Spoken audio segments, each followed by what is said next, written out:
lot of Lions fans have been listening to the show lately, so I feel like we have to hit that. They were in the live. I mean, they're the best team in football right now. They are. No, David Montgomery's back. David Montgomery's back. Which might be a bad thing. Is he back? Terry and Arnold's fully ready. This is scary. Like, this team's starting to get healthy. No, this is scary for the rest of the league. I felt all year long that the Lions have been a team of destiny. Even when the Vikings were 14-2 going into Detroit, I picked the Vikings to win the game, but in my gut, I still had that this is the Lions season kind of a feeling to it.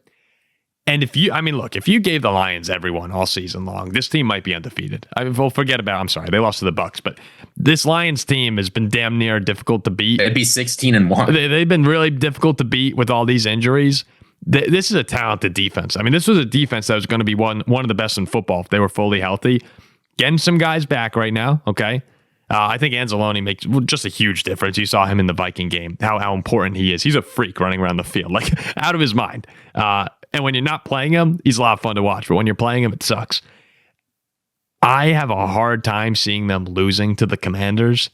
The Commanders are, this young upstart team with Jay and Daniels for first year coaching there for Dan Quinn. Like they're a great story, and they're trickier than people think. Like I think this will be a game, but it would just what a horrible way to end the year if they lost to the Commanders here. It seems like Lions Eagles has been the destiny meeting all season long in the NFC. Don't be surprised if the Rams upset Philly and you get Stafford versus the Lions again. Like, no matter what, you're going to get a great NFC Championship game.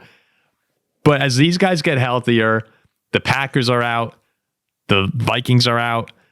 I think the path is right there for Detroit to go on this. So let me ask you this. Would you take Detroit or the field in the NFC to get to the Super Bowl right now? It's got to be Detroit, right? If there's one rule we know about the NFL playoffs, it's that you don't do it your first time.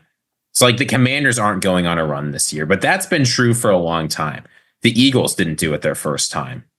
The Patrick Mahomes wasn't able to do it the first time. The Bengals haven't done it the second time, but they weren't either. Yeah, but like in the NFL, it is very hard your first season going into the playoffs as a franchise, like in whatever era you're in, to go and win the Super Bowl. You learn a lot of hard lessons losing. And last year, I know Jared Goff had learned a lot of those with the Rams, but a lot of the players on the Lions hadn't. Dan Campbell hadn't. It was their first time as a franchise and as with any of the players, really, of the organization, with the exception of Goff, being in that kind of situation. And they suffered a heartbreaking loss. As you said, since that loss, this has looked like the team of destiny. And it's hard for me not to pick the Lions here. I think they're clearly the best team left in the NFC. The Eagles, I know they beat the Packers, and they beat the Packers pretty convincingly, but their passing offense was horrible. The Eagles did not play a great game of football. The Packers played a bad game of football. You look at the Rams. I think the Rams are a nice team. There's a lot of upside there. Matthew Stafford is good. The Lions would be 7.5-point favorites hosting the Rams. I don't think there'd be much competition there. The Commanders, as you say, great young team, Ooh. But I don't know, man. Right, the hypothetical line right now at Vegas is 6.5. It would move up to 7.5. I guarantee. The Rams. I think the Rams are a scary team. The Lions are a scary team. Oh, they're scary. And here's the thing, right? You said if they were healthy, they would have gone through the year maybe they were 15-2 already. They probably would have gone 16-1. The thing about the Lions is they're starting to get healthy. Terry and Arnold is a guy you don't hear a lot about because he's a rookie. He had a tough start to the year. He had 1 million pass interference penalties. Well, against the Texans, a ref pulled him aside and said, here's why we're throwing these flags. Since then, he's been lights out, and he's finally coming back from injury. There's a chance a guy like Rakestraw might come back. If you're worried Jahmyr Gibbs was going to get tired, David Montgomery's back and practicing at home. You know what's funny, this team Ziggy? has overcome the odds. The odds now somehow are shifting back in their favor. So I'm not picking against the Lions for the rest of the season. I don't care who they're playing in the NFC. I don't care who they're playing in the AFC. I think it's the Lions year. One thing that we're almost guaranteed this right now is that the Super Bowl is going to be a lot of fun, no matter who it is. Assuming it's the Lions or the Eagles in the NFC, everyone in the AFC who you want to watch is through. And if it's not the Lions or the Eagles in the NFC, it means the Commanders or the Rams have gone on a historic, unbelievable run. Yes. And yeah, I completely agree with you there. Brian Branch and Kirby Joseph and Lions fans are probably probably talking a little smack about you, Ziggy, after you said Evan Williams and Xavier McKinney are the best safety duo in the league. I was just thinking that as you were naming off the Lions defenders, I was like, wait a second. These guys aren't the best, but they're in the top two. So I'm with you. I think that the Lions right now, here's where the curse starts to come into play the next 2 weeks. Everyone's saying the Lions have broken their curse. That's over. These are the games now. The team that they've had this season beat the Commanders. Beat the Eagles. I like the Eagles. They're a good team. I don't like the Eagles, but they're a good team. This Lions team is better. This Lions team is clearly the best team in the NFC right now.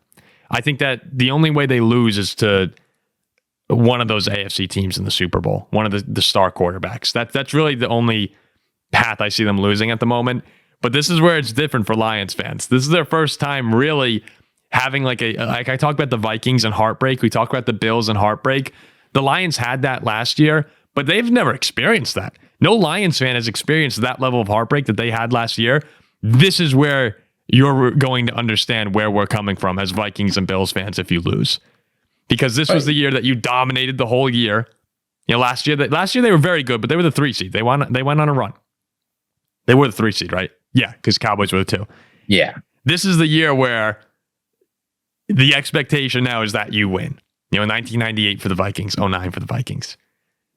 And then you just fall apart in the playoff game. So I don't think the Lions are like that, though, this team. Every indication is that they'll be ready for the moment. I think Dan Campbell is as good a coach as any that you can have for this situation to keep them hungry. They've been hungry all year. Because partially, I think the Vikings chasing them helped a lot. Because you could get a little complacent if you're 14-1 and 13-1 and you have no one chasing you. The Vikings were on their heels. I think that helps Detroit because they've had an edge all year. They've needed to keep winning games. And I think they're ready. I mean, I'm not rooting specifically for them, but I'll be very happy for all the Lions fans if they go on a run. This is the thing, Paul. I've been talking about how I think the curse has been lifted. I'll give you the best reason why.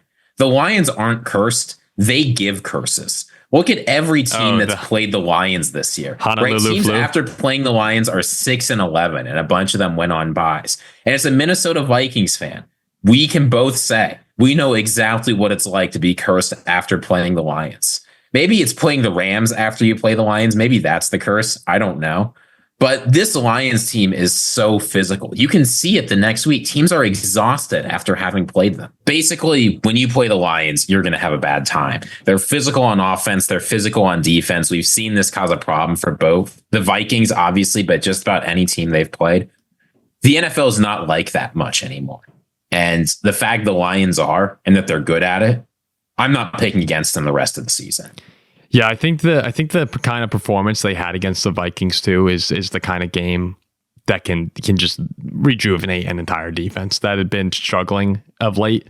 Now, look, maybe after watching the Rams Vikings, that was more of a Viking problem than the Lions, than something to cheer the Lions on for.